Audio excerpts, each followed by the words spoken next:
Hello everyone, welcome to battle IAS. आशा करता हूँ आप लोग बहुत अच्छे होंगे। आज हम 5 नवंबर का न्यूज़पेपर एनालिसिस करेंगे।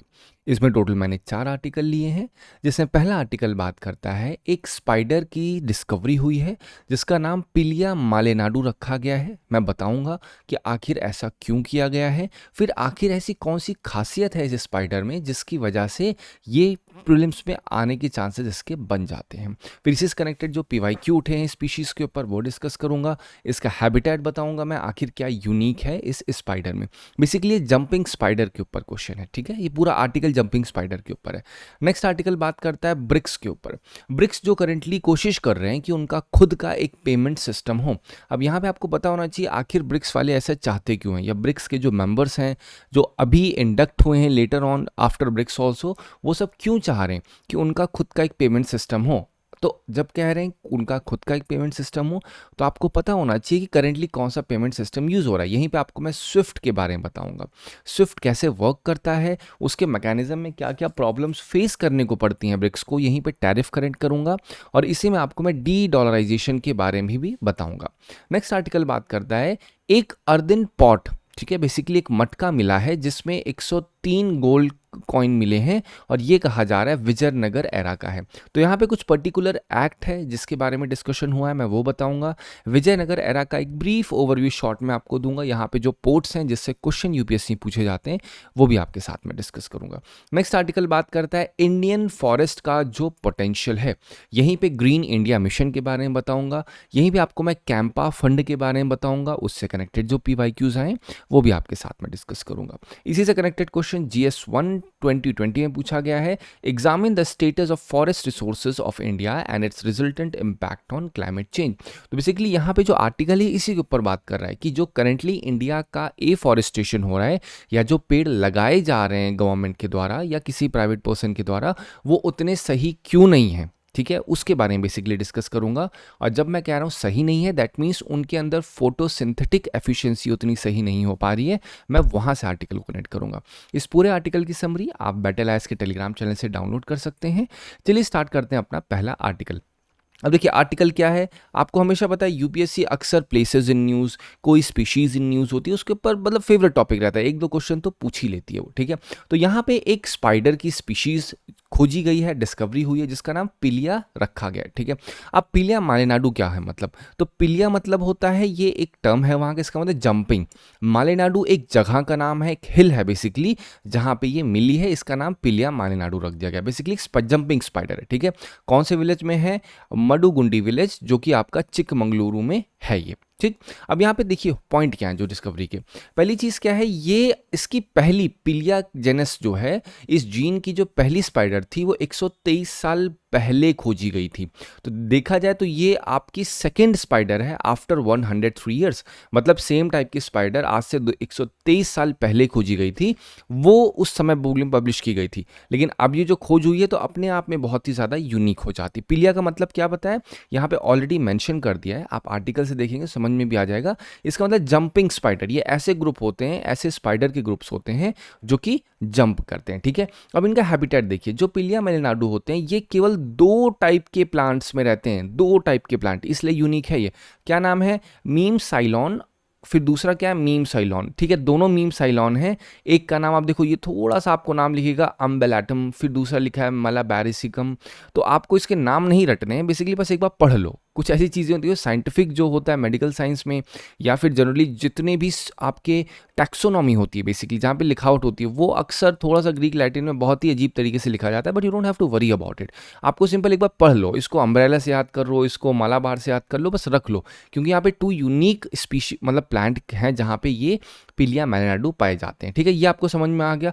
अब ये जो स्पाइडर होते हैं ये cool green on undisturb forest habitat को ये प्रेफर करते हैं। तो इससे ये भी आ जाता है भैया पिलिया मेलिनाडू जो है वो इन सब एरियाज को प्रेफर करते हैं, तो हैबिटेट में आ जाएगा ये। तो इस आर्टिकल के बारे में आपको इतना ही पता होनी चाहिए। इन सिंपल वर्ड इसे लिख दिया, it is a special kind of jumping spider found in Malenadu hill, इसलिए इसका नाम रख दिया पिलिया मेलिनाडू। मतलब जो मालेनाडु में पाए जाने वाली स्पाइडर हैं, मकड़ियां हैं जो जंप करती हैं, दैट्स ऑल। इतना ही आर्टिकल था, तो अब आपको ये समझ में आ गया होगा, ठीक है। चलो अब देखिए क्वेश्चन क्या है। 2013 में क्वेश्चन था स्पाइडर, तो अब यहाँ पे भी क्वेश्चन कहीं ना कहीं आप अगर पूरा पढ़ोगे तो इसमें कहीं ना कहीं स्पाइडर से कनेक्टेड चीज़ें डाली गई हैं। क्या है स्पाइडर? लेकिन ये स्पाइडर मंकी है, ठीक है, यहाँ पे मकड़ी की बात हो रही है। तो स्पाइडर मंकी क्या इंडिया में नेचुरली फाउंड होता है? नहीं फाउंड होता है। तो ये 3 के 3 तो फाउंड आपको मिल जाएंगे, लेकिन स्पाइडर मंकी आपको नहीं मिलता है। स्टार टॉर्टोइस के ऊपर मैंने आपको बताया था कैसे होते हैं, इनके ऊपर स्टार मार्क टाइप दिखेंगे, ठीक है। इनको डोमेस्टिकेशन, इनको पाला जाता है इन कछुओं को, इस वजह से इनका कंट्रोल करना भी ज़रूरी हो जाता है। कहाँ पाए जाते हैं? शैलो वाटर्स में दिखते हैं, जनरली जंगली इलाके जहाँ पे थोड़ा बहुत पानी होता है वहाँ पे भी ये पाए जाते हैं। मॉनिटर लिजर्ड आपको पता होगा, पिग्मी हॉक भी आपको, तो आप आगे नेट पे डालो, कभी कोई स्पीशीज का मतलब ना समझ में आए ना, चुपचाप एक काम करिए, आप नेट पे डालिए, स्पीशीज को देखोगे, रिलेट कर लोगे, ठीक है। तो मैंने लिया क्योंकि स्पाइडर के ऊपर था, बट टेक्निकली स्पाइडर नहीं है, ये मंकी है, ये बंदर है, वो आपकी मकड़ी के ऊपर बात हो रही है, ठीक है। चलो अब बात करते हैं नेक्स्ट आर्टिकल पे। नेक्स्ट आर्टिकल क्या कह रहा है? गोल्ड कॉइन्स मिले हैं विजयनगर एरा के। तो पहले इस आर्टिकल के बारे में बेसिकली बता देता हूँ। एक रिस्टोरेशन वर्क हो रहा था, ठीक है, लेटर चोला एरा का शिव टेम्पल है, कहाँ पे? कोविलूर हैमलेट में। अब वहाँ पे जब ये आपका रिस्टोरेशन हो रहा था, रिस्टोरेशन मतलब क्या होता है? दोबारा से स्टोरेशन हो रहा था, ठीक है, मतलब कोई चीज़ टूटी है या कोई चीज़ को दोबारा से रेनोवेट किया जा रहा था। तो वहाँ पे जो वर्कर्स थे उन्होंने एक मिट्टी का घड़ा पाया जिसमें 103 पंच मार्क्ड गोल्ड कॉइन्स थे, मतलब गोल्ड कॉइन के ऊपर छापे, एक तरीके से बोलते हैं ना, इंप्रेशन पड़ा हुआ था, पंच पड़े हुए थे, ठीक है। तो कोई ना कोई उसके में निशान पड़े होंगे, इंप्रेशन पड़े होंगे, जिससे पता लगा होगा कि भाई साहब ये जो है विजयनगर एरा के हैं, अप्रॉक्सीमेटली 600 साल पुराने कॉइन्स हैं, ठीक। अब ये जो पाए गए हैं, कहाँ पाए गए हैं? ये उस मंदिर के आसपास पाए गए हैं, तो इस वजह से ज़रूरी हो जाता है। तो इसके बाद क्या हुआ? ऑफिशियल्स को अलर्ट किया गया, रेवेन्यू डिपार्टमेंट को, और इसको सौंप दिया गया national Tamil Nadu state archaeology department के पास। आपको रिसेंटली न्यूज़ पता होगी कि यहाँ पे तमिलनाडु में और भी बहुत सारी चीज़ें हैं जो न्यूज़ में चल रही हैं, तो इस वजह से चांसेस बन सकते हैं आर्ट एंड आर्किटेक्चर में आर्कियोलॉजी से कनेक्टेड क्वेश्चन पूछने के। आपको याद होगा थोड़े साल पहले जब बहुत प्रिजन्स के ऊपर प्रॉब्लम हो रही थी, कस्टोडियल डेथ की चीज़ें हो रही थी, तो यूपीएससी ने क्वेश्चन पूछा था प्रिजन रिफॉर्म के ऊपर, फिर वहाँ पे उन्होंने प्रिजन एक्ट के ऊपर पूछा था, किसके हाथ में रहती है उसकी कंट्रोलिंग। तो उसी से कनेक्टेड अब आप नोटिस करो जो आर्कियोलॉजिकल एस्पेक्ट है वहाँ पे भी आर्टिकल्स उठ रहे हैं। तो यहाँ पे एक एक्ट है, इंडियन ट्रेजर ट्रोव एक्ट, ये आपको पता होना चाहिए, 1878 का एक्ट है। ये क्या कहता है? ये ऐसा लॉ है जो गवर्न करता है, कभी भी कोई hidden treasure, gold coin, artifacts मिलते हैं, डजंट मैटर किसी प्राइवेट लैंड पे मिल रहे हैं, किसी गवर्नमेंट कहीं पे ही मिल रहे हैं, तो उसको तुरंत का तुरंत कहाँ रिपोर्ट करना होगा? डिस्ट्रिक्ट कलेक्टर के पास, और वो उसको एसेस करेंगे और फिर उसकी हिस्टोरिकल और आर्कियोलॉजिकल वैल्यू को एसेस किया जाएगा और फिर वो गवर्नमेंट की प्रॉपर्टी बन जाएगा। What is the main goal behind this? तो आपको समझ में आ रहा होगा ना कि इस एक्ट का मेन गोल क्या है। इसका मेन गोल है प्रिवेंट इलीगल ट्रेड और प्रिजर्व करना इंडिया का कल्चरल हेरिटेज। आपको समझ में आ रहा हो कि जो आपका यूके में, ब्रिटेन में म्यूजियम है, उसमें कैसे इंडिया की इतनी सारी चीज़ें, क्योंकि यहाँ पे इन्होंने 1878 में जब ये एक्ट लेके आए तो जब भी कुछ भी मिल रहा था तो ये लोग सीधा कहाँ कर रहे थे? इसको डिपोर्ट कर दे रहे थे वहाँ पे। This is the reason museum में वहाँ से इतनी सारी इंडियन के आर्टिफैक्ट्स और इतने सारे हेरिटेज वाली चीज़ें मिलती हैं, ठीक है। चलिए अब यहाँ पे पॉइंट होता है विजयनगर एम्पायर के बारे में। आपको आसान सी भाषा में, तो ऑल्दो टॉपिक तो बहुत बड़ा है, लेकिन ये आपको मैं बहुत सिंपल भाषा में बताऊंगा। हरिहर बुक्का नाम के दो भाइयों ने संगम डायनेस्टी स्टार्ट की थी 1336 में। कैपिटल हम्पी अप्रॉक्स थी। ये कृष्णा देवराय के समय पे अपने हाइट पे गए थे। फेमस है जनरली ग्रैंड टेम्पल्स के लिए यहाँ पे। एडमिनिस्ट्रेशन बहुत ही एफिशिएंट था, वाइब्रेंट ट्रेड था, मतलब व्यापार बहुत अच्छा बेसिकली करते थे लोग। अगर मैं कुछ इंपॉर्टेंट बंदरगाह के बारे में बात करूं तो भटकल, होन्नावर, मंगलोर, मछलीपट्टनम, ये सब क्या है? ये सारे की ट्रेड रूट्स थे या की ट्रेड के पोर्ट्स थे, जो ट्रांसफर कहाँ के लिए ट्रेड होता था? वहाँ अरेबिया, चाइना, यूरोप के लिए। इकोनॉमी, यहाँ की अर्थव्यवस्था बहुत फ्लरिश करती थी, किसके थ्रू? मसाले, घोड़े और जो टेक्सटाइल कपड़ों के सामान होते हैं उसमें काफ़ी व्यापार होता था। फिर जो बैटल ऑफ तालिकोटा हुई उससे कहा जाता है कि विजयनगर एम्पायर धीरे धीरे डिक्लाइन होना स्टार्ट हो चुका था, ठीक है। तो बेसिकली अभी ये विजयनगर एम्पायर इतना नहीं, आपको सुलभ, तुलभ, आरवीडू, ये सारी डायनेस्टी है बेसिकली उसमें, बट अभी उसमें नहीं गया। मैंने आपको सिर्फ विजयनगर का ओवरव्यू बताया। आपको ये पोर्ट्स ध्यान रखना है, भटकल, फिर आपका मछलीपट्टनम, क्योंकि क्वेश्चन इससे पूछ सकते हैं यूपीएससी में, ठीक है। अब गोल्ड कॉइन की जो डिस्कवरी हुई इसका सिग्निफिकेंस क्या है? ये कंफर्म करती है कि भैया जो विजयनगर एम्पायर में इकोनॉमिक और कल्चरल रीच थी वो कितनी ज़्यादा थी। कंफर्म हुई, ऑब्वियस सी बात है। जनरली हम लोग किताबों में देखते हैं ना कि भैया जो विजयनगर एम्पायर है वो इकोनॉमिक टर्म्स में बहुत ज़्यादा आगे था, लेकिन जब ऐसी डिस्कवरी होगी तो हमें प्रूफ भी मिलता है, भैया गोल्ड कॉइन, वो भी पंचमार्ट गोल्ड कॉइन मिल रहे हैं, दैट मीन्स वहाँ पे अच्छी खासी वेल्थ थी। दिस इज द रीज़न वहाँ पे गोल्ड कॉइन चल रहे थे। थे। ये टेम्पल बेस्ड डोनेशन को भी शो करता है, क्योंकि ये जो कॉइन मिले हैं कहाँ मिले हैं, ये टेम्पल के पास मिले हैं। तो इससे पता चलता है कि भैया मे बी शायद उस समय टेम्पल बेस्ड डोनेशन, प्रॉस्पेरिटी काफ़ी रही होगी। ये एक बिग एम्बलम की तरीके से काम करता है जो विजयनगर के रॉयल सिंबल्स को शो करता है। ये ट्रेड पैटर्न को बताता है, मेटलर्जी को बताता है, कैसे वहाँ पे बेसिकली जो मेटल्स होते हैं उनको कैसे कन्वर्ट किया जाता है किसी भी मटेरियल में, वो भी दिखाता है। फिर इंपॉर्टेंस बताता है, कितनी इंपॉर्टेंस है हमें कंजर्व करने की एंशियंट टेम्पल साइट को एज लिविंग हेरिटेज। अब जब मैं कह रहा हूँ लिविंग हेरिटेज का मतलब ये अभी भी जीवित है, क्योंकि उसमें जो लेसन्स हैं, उसमें जो आइडियाज़ हैं, उनको हम इम्प्रोवाइज कर सकते हैं अपने साथ जोड़ करके। ठीक है, तो ये बेसिकली एक पूरा सिग्निफिकेंस हो गया गोल्ड कॉइन की डिस्कवरी का। अब नोटिस करिए 2017 में क्वेश्चन क्या है। यहाँ पे क्वेश्चन तो काकतीय के ऊपर पूछा गया, लेकिन यहाँ वर्ड मछलीपट्टनम डाला गया, मसूलीपट्टनम। तो आपको पता होना चाहिए कि यूपीएससी पूछ सकता है आपसे, क्योंकि यहाँ पे क्या है, ये चीज़ जो विजयनगर के इंपॉर्टेंट पोर्ट्स हैं वहाँ से पूछा जा सकता है। क्यों? क्योंकि डिस्कवरी हुई है। ऑलवेज रिमेंबर, जो करंट में आप देख रहे हैं कभी भी एज इट इज़ वहाँ से सवाल आपको नहीं देखने को मिलेगा बेटा। क्वेश्चन हमेशा जब भी पूछेंगे वो पूछेंगे किस चीज़ से, वो रिलेट करेंगे कि ये अगर करंट है तो इस करंट से कैसे कोई स्टैटिक पोर्शन कनेक्ट होके क्वेश्चन पूछा जा सकता है। ठीक है, चलो अब बात करते हैं नेक्स्ट आर्टिकल। नेक्स्ट आर्टिकल बात करता है इंडिया का फॉरेस्ट जो है वो कितना फ्यूचर को होल्ड करता है। मतलब बेसिकली जो भारत के जंगल हैं वो फ्यूचर को होल्ड कर रहे हैं, मतलब भारत का भविष्य जंगलों के हाथ में है। ये कहीं ना कहीं एडिटोरियल है पूरा। ठीक है, जो बात किस पे कर रहा है कि हमारे जो जंगल है उनकी कीमत क्या है। तो उसके लिए पहले यहाँ पे कुछ पॉइंट्स जो डिस्कस हुए मैं टू द पॉइंट बताऊं तो ग्रीन इंडिया मिशन के ऊपर बात हुई है। तो पहले बताता हूँ ग्रीन इंडिया मिशन है क्या। ये 2014 में लॉन्च किया गया था, national action plan on climate change. मतलब जो क्लाइमेट चेंज हो रहा है उसके लिए एक एक्शन प्लान बनाया गया था कि भैया हम लोग क्या करेंगे, रीस्टोर करेंगे 25 million hectare of degraded forest. मतलब ऐसे फॉरेस्ट जो कि तहस नहस हो चुके हैं, बर्बाद हो चुके हैं, उनको हम लोग क्या करेंगे, एफॉरेस्टेशन करेंगे बाय 2030। हम एक एडिशनल कार्बन सिंक बनाएंगे 3.39 बिलियन टन्स का। मतलब कार्बन सिंक का मतलब क्या होता है, सिंक मतलब होता है कहीं पे चले जाना। तो मतलब ऐसा एरिया हम बनाएंगे, इतना एफॉरेस्टेशन, इतने पेड़ लगाएंगे कि वो सारे के सारे पेड़ इतने के बराबर कार्बन को पूरी तरीके से लील जाए। आसान सी भाषा में कहूं तो ये वही मतलब है। ठीक है, अगर लील जाएंगे तो क्या होगा, उससे बायोडाइवर्सिटी ऑन एनहांस होंगी, इकोसिस्टम की सर्विसेज और ज्यादा अच्छी हो जाएंगी। फोकस एरिया रखा गया था वहां पे जहां बहुत ग्रीनरी है, वेस्टर्न घाट, अरावली, मैनग्रोव्स, हिमालयन कैचमेंट में। ठीक है, इनका focus area green India mission का ये रखा गया था। अब पॉइंट आता है कि चैलेंजेस क्या है। चैलेंजेस पहला क्या है, क्लाइमेट का स्ट्रेस है। आपको पता है कि जो टेम्परेचर है, तापमान बढ़ रहा है, जो मिट्टी है उसमें सुखावट हो रही है। इससे क्या हो रहा है, फॉरेस्ट का जो कार्बन एब्जॉर्प्शन है, जंगल जो कार्बन को एब्जॉर्ब करते हैं, लीलते हैं, बेसिकली वो कम हो जा रहा है, क्योंकि सॉइल में क्या है, ड्राइनेस आ रही है। तो जो फॉरेस्ट है वो सफ़र कर रहे हैं कहीं ना कहीं।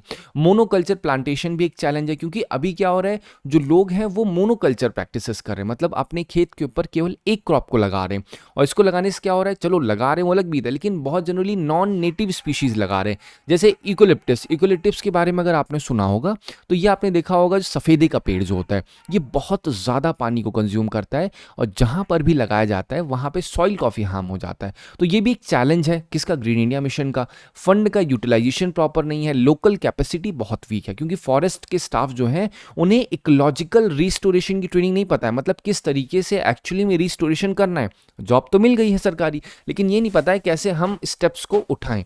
मॉनिटरिंग पुअर है, ये भी एक बड़ा चैलेंज है, क्योंकि अभी भी ट्रैकिंग नहीं हो पा रही है कि सर्वाइवल रेट कैसा है। सर्वाइवल रेट फॉरेस्ट का नहीं पता चल पा रहा है ढंग से, तो स्पीशीज की डाइवर्सिटी भी नहीं पता चल पाएगी। इन सब चैलेंज के पीछे गैप कौन कौन से, मेजर गैप क्या है, कम्युनिटी पार्टिसिपेशन। क्योंकि जब आप बात करोगे फॉरेस्ट की तो वहाँ पे आपको फॉरेस्ट कम्युनिटीज दिखेंगी, तो जो लोकल पीपल्स के राइट हैं वो कहीं ना कहीं इग्नोर कर दिए जाते हैं। अब जैसे ही मैं ये पॉइंट बोल रहा हूँ आपके दिमाग में तुरंत ग्रेट निकोबार प्रोजेक्ट आना चाहिए।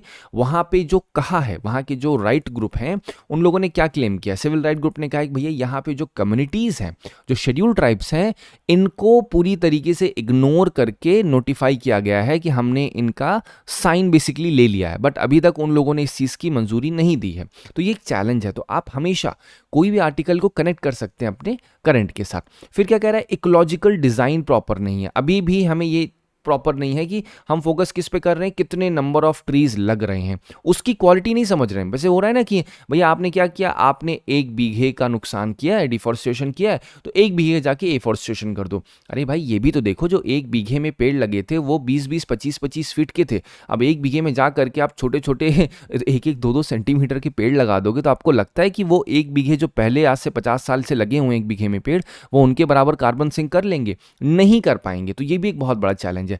फाइनेंस और अकाउंटेबिलिटी तो बहुत है ही चैलेंज, जहां पे फंड का एफिशिएंट यूटिलाइजेशन नहीं हो पा रहा है। ठीक है, तो ये बेसिकली इसके ऊपर मैंने मेजर गैप्स बताया। सोल्यूशन क्या है? कम्युनिटीज को एम्पावर करना होगा, नेटिव स्पीशीज को क्या करना होगा, प्रमोट करना होगा, जिससे जो नॉन नेटिव स्पीशीज है उनको हम ना प्रेफर करें। इसके सबसे बड़ा चैलेंज कहाँ है? बैंगलोर सबसे एकदम लाइव एग्जाम्पल है। यहाँ पे क्या हुआ है, ब्यूटी के लिए नॉन नेटिव स्पीशीज लाई गई, और इससे क्या हुआ, वहां पे जो लोकल का इकोसिस्टम है, जो बर्ड है, वो बहुत ज्यादा इंपैक्ट हो गई उससे। फिर क्या हो रहा है, हमें फॉरेस्ट ऑफिशियल्स को ट्रेन करना होगा, पब्लिक डैशबोर्ड बनाना होगा जिससे ट्रांसपेरेंसी दिख सके कि फंड का यूज कैसे हुआ है। फाइनेंस को इनोवेटिव बनाना होगा, कार्बन क्रेडिट, बायोचार प्रोजेक्ट्स और विलेज कार्बन मार्केट को हमें इम्प्रोवाइज करना होगा। मतलब एक नए नए तरीके निकालने होंगे फाइनेंस के लिए। कार्बन क्रेडिट का मतलब पता है, मतलब कार्बन को खरीदना और बेचना। कैसे? एक इंसान ने 10 कार्बन मान लो कम किया है, दूसरे इंसान ने 10 कार्बन ज्यादा किया है, तो जिसने कम किया है वो बेच सकता है अपनी कार्बन को जिसने ज्यादा किया है। ये बेसिकली कार्बन क्रेडिट हो गया। बायोचर के बारे में आपको पता है, व्हाट इज बायोचर? बायोचर आप थोड़ा सा ध्यान दोगे, बायोचर के बारे में सुनोगे कि जो आपके ऑर्गेनिक वेस्ट होते हैं उनको क्या कर देना, कोयले जैसे बना देना, तो बायोचर में आ जाएगा। उसका यूज कहाँ कहाँ होता है? अलग अलग फार्मिंग टेक्निक्स में किया जाता है उसका यूज, बट वो टेक्निक होती है पूरी। ठीक है, वहां पे क्या करते हैं आप थोड़ा सा ध्यान दोगे, उसे गर्म किया जाता है, जलाया जाता है ऑक्सीजन कम करके, वो एक पूरा डिफरेंट प्रोसेस होता है। बट पॉइंट क्या बता रहा हूँ कि बायोचर के प्रोडक्ट्स जब हम बनाएंगे तो उससे क्या होगा, जो हमारा ऑर्गेनिक वेस्ट हो रहा है उसका यूटिलाइजेशन कर देंगे। फिर जो ग्रीन इंडिया मिशन है, हमें उसको इंटीग्रेट करना होगा दूसरे मिशन के साथ, जैसे CAMPA, agro forestry, watershed programme.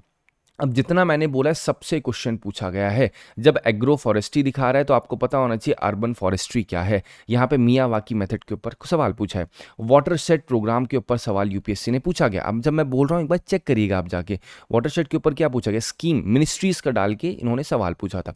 Campa के ऊपर भी सवाल पूछा गया है, तीनों के ऊपर सवाल पूछा। अब मैं पहले कैंपा बताता हूँ। कैंपा क्या है? ये कंपनसेटरी एफॉरेस्टेशन फंड एक्ट के द्वारा एस्टेब्लिश किया गया है।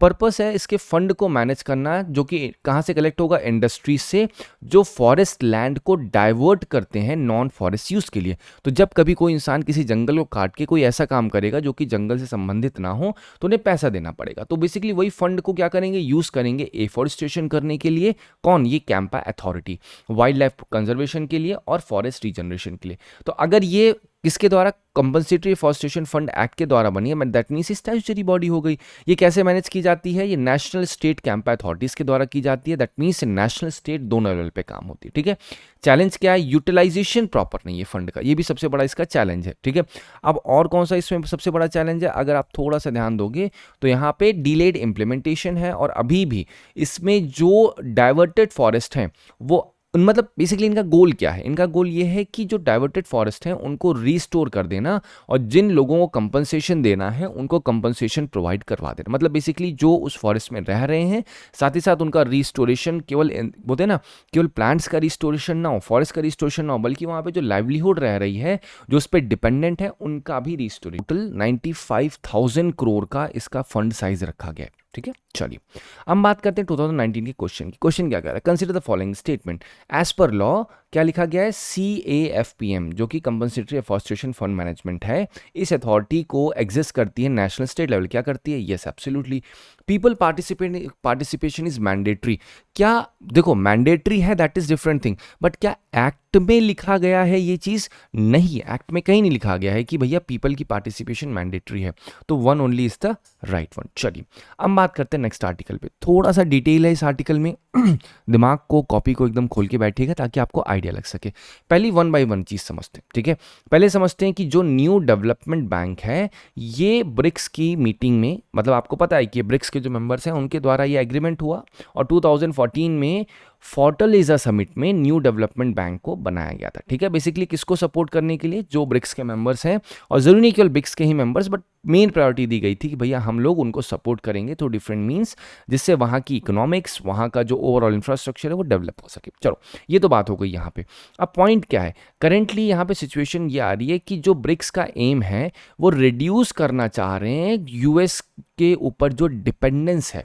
क्यों है यूएस के ऊपर डिपेंडेंस? यूएस का जो फाइनेंशियल सिस्टम है अभी भी पूरा वर्ल्ड उसे इस्तेमाल कर रहा है, केवल यूएस का नहीं है, बेसिकली हम कह सकते हैं यूएस डोमिनेटेड।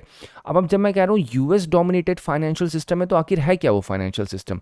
उस फाइनेंशियल सिस्टम का नाम है स्विफ्ट। ठीक है, अभी स्विफ्ट के बारे में आपको बताऊंगा मैं, बट पर्टिकुलरली इसके बारे में बात करते हैं। हुआ क्या कि ये चीज़ उठी कहाँ से कि भैया हम यूएस डोमिनेटेड फाइनेंशियल सिस्टम का इस्तेमाल नहीं करेंगे। तो पोस्ट 2014 सेक्शन से जो वेस्टर्न सैंक्शंस लगे थे रशिया के ऊपर, तो ब्रिक्स जो थे उनके ऊपर कहीं ना कहीं ये उठा कि भैया हम लोग अब डायरेक्ट इन्वेस्टमेंट करेंगे। हम जो foreigners, foreign in the sense जो यूरोपियन नेशंस हैं और जो अमेरिका है, उसके ऊपर डिपेंडेंसी कम करेंगे, हम लोकल करेंसीज में ट्रेड करेंगे। अब स्विफ्ट का मतलब क्या है, भैया हम आपको रुपीज़ देंगे, आप हमें रूबल दे दो, हम ऐसे ट्रेड कर लेंगे। ठीक है, रशिया से कर लेंगे, चाइना से कर लेंगे, ये बेसिकली लोकल करेंसी में ट्रेड करने की बात है। नहीं तो स्टैंडर्ड करेंसी क्या होती है, अगर हमें ट्रेड करना है तो हम डॉलर देंगे दूसरे को, तो डॉलर वॉज द मीडियम। ठीक है, dollar is the medium basically. लेकिन अभी क्या हुआ, 2024 में कजान समिट में ब्रिक्स पे का इंट्रोडक्शन होता है।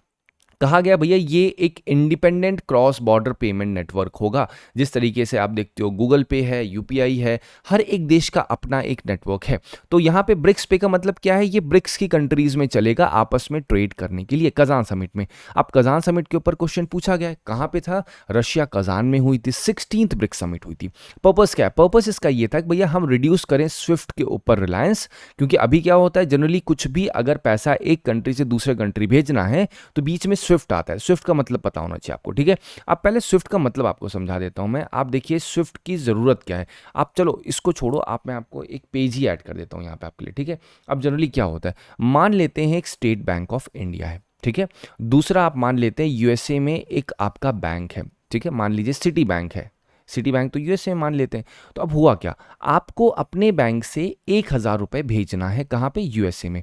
तो बीच में जनरली क्या होता है, स्विफ्ट का नेटवर्क होता है। स्विफ्ट बेटा कोई बैंक नहीं है, ये एक मैसेजिंग नेटवर्क है। जिस तरीके से व्हाट्सएप देखते हो, व्हाट्सएप में क्या होता है, मैसेजेस भेजते हो, तो यहाँ पे एसबीआई क्या करेगा, स्विफ्ट का सहारा लेगा। स्विफ्ट में ये एक ऐसा प्लेटफॉर्म बेसिकली समझ लो जहाँ पे दुनिया भर के सारे बैंक आके रजिस्टर कर लेते हैं अपने आप को लेकर। ठीक है, वो अपने आप का रजिस्ट्रेशन कराते हैं। तो अब यहाँ पे क्या हो रहा है, एसबीआई ने स्विफ्ट को बोला कि भैया ये यूएस के बैंक को आप जो है ये इंफॉर्मेशन भेज दो कि हम जो है 1,000 रुपए इनके एक्सवाईजी बैंक में भेजने वाले हैं।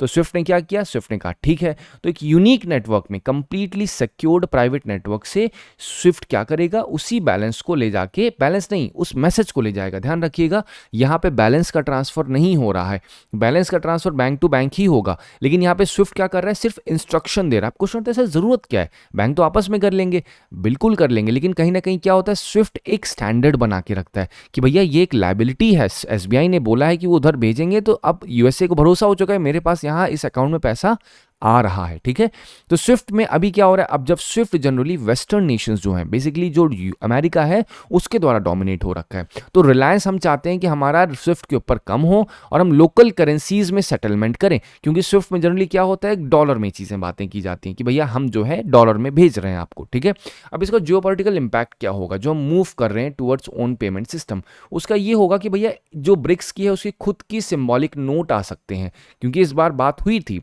यूएसए ने वॉर्न भी किया, हम 100% तक टैरिफ लगा देंगे, हम ऐसा कर देंगे, हम वैसा कर देंगे। अगर एग्जिस्टिंग इंफ्रा देखा जाए, रशिया का खुद का एसपीएफ, जैसे इंडिया का यूपीआई है वैसे रशिया खुद का है, चाइना का है, इंडिया का यूपीआई है, ब्राजील का पिक्स है। तो हम कोशिश करें हम एक साथ मिला करके ब्रिक्स पे बना दें। ठीक है, बट अगेन अभी तक ये बना नहीं है। तो अब कोशिश करिए, पहले क्वेश्चन क्या पूछा है, 2016 में New Development Bank has been set up by APEC. क्या ये सही है? नहीं, it has not been set up by APEC, it has been set up by BRICS. Headquarter कहाँ पे? शंघाई में। Yes, absolutely right. ठीक है, चलो अब हमें ज़रूरत क्यों है, हमें स्विफ्ट अभी भी why SWIFT is still needed even though banks already have accounts abroad. ये क्वेश्चन आता है कि अभी जरूरत क्यों है इसकी, क्योंकि स्विफ्ट ट्रांसफर नहीं करता, केवल पेमेंट के मैसेजेस प्रोवाइड करता है सिक्योर वेरीफाइड कम्युनिकेशन नेटवर्क से, और ये ग्लोबल स्टैंडर्डाइजेशन होता है मनी ट्रांसफर इंस्ट्रक्शन का। इंटरनेशनल पेमेंट इससे फास्ट, सेफ, ट्रेसेबल होते हैं। जनरली क्या है, अगर मान लो एक बैंक अफ्रीका में बैठा है, अफ्रीका के बैंक्स पे भरोसा नहीं है यूएसए को, तो कैसे स्टैंडर्ड पता लगेगा? तो स्विफ्ट में एक स्टैंडर्ड होता है, किसी बैंक का भी रजिस्ट्रेशन हो रहा है तो देखा जाता है क्या वो पेमेंट सही से कर रहा है, क्या वो विश्वसनीय है, इसलिए स्विफ्ट को बहुत ही भरोसेमंद कहा जाता है। तो अब यहाँ पे ब्रिक्स वाले क्या कह रहे हैं, वो सोच रहे हैं हमारा खुद का एक सेपरेट हो। तो BRICS want to create its own SWIFT like system. क्यों? जिससे डिपेंडेंस रिड्यूस हो सके वेस्टर्न कंट्रोल स्विफ्ट नेटवर्क पे। हम चाहते हैं सैंक्शंस अवॉइड हों, क्योंकि अगर कभी भी पैसा भेजा जाएगा तो स्विफ्ट में ब्लॉक कर दिया जाएगा पैसा, क्योंकि स्विफ्ट डोमिनेट हो रखा है यूएसए और किसके द्वारा, यूरोपियन कंट्रीज के द्वारा। अगर रशिया को ट्रेड करना है इंडिया के साथ तो स्विफ्ट के थ्रू कर रहा है, तो स्विफ्ट को पता चल रहा है कि इंडिया से इतना पैसा रशिया जा रहा है, रशिया से इतना इंडिया आ रहा है। लेकिन अगर हमारा खुद का नेटवर्क होगा तो वहां पर ये सारी चीजें बंद हो जाएंगी। तो कहीं ना कहीं सैंक्शन अवॉइड करने का एक पॉइंट है जो हम करना चाहते हैं। ठीक है, साथ ही साथ क्या होता है, हम ट्रेड करना चाहते हैं लोकल करेंसीज में, जैसे रुपी, युआन और रूबल में। इससे क्या होगा, जो क्रॉस बॉर्डर पेमेंट है वो फास्ट और चीप हो जाएगा। ठीक है, चलो अब क्वेश्चन देखिए, क्वेश्चन क्या उठा हुआ है। क्वेश्चन यहाँ पे BRICS 16th BRICS summit was held in under leadership of Russia in Kazan. क्या सही है? मैंने आपको ही बताया बिल्कुल सही है। मैंने फिर ये भी कहा था ब्रिक्स में मेंबर्स भी ऐड हुए, 6 न्यू मेंबर, जिसमें Egypt, Ethiopia, Indonesia, Iran, Saudi और यूएई। तो आपको पता होना चाहिए यहाँ पे क्या इंडोनेशिया है, एब्सोल्युटली राइट, तो इंडोनेशिया भी है इसमें। फिर आप देखिए थीम क्या है। अब यहाँ पे इन्होंने क्या किया, मल्टी कल्चरलिज्म लिख दिया है, बल्कि एक्चुअली में क्या है, मल्टी लैटरलिज्म है। तो यूपीएससी सर क्या अक्सर क्या करता है, ये फैक्चुअल इंफॉर्मेशन को चेंज कर देता है। ठीक है, तो यहाँ पे सही क्या होगा, 1 and 2 only is the right one. I hope आपको इस आर्टिकल से मदद मिली होगी। Thank you so much for watching this video.